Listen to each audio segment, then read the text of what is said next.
Shpërndarja e bonusit të pranverës për pensionistët po shkon drejt përfundimit. Sipas ligjit të qeverisë shqiptare, pensionistët që marrin 200.000 lekë të vjetra në muaj përfituan një shpërblim prej 100.000 lekësh të vjetra, ndërsa ata me pension mbi këtë kufi po tërheqin bonusin përkatës në bazë të përcaktimeve ligjore.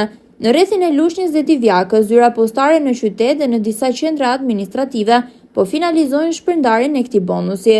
Çdo ditë pensionistët, përfshirë ata që jetojnë në fshatra, po e tërheqin shpërblimin në sportelet e postave.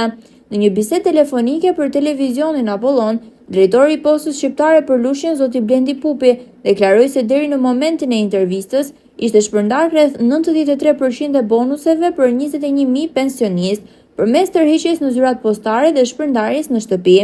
Pensionistët jashtë kamerave shprehen kënaqësi për menaxhimin e shpejtë të procesit në sportelet e postës. Disa prej tyre pohuan se ky bonus ka ndihmuar në mbulimin e disa nevojave familjare, përtheksuan gjithashtu nevojën për rritjen e pensioneve duke i krahasuar me ato të vendeve të rajonit.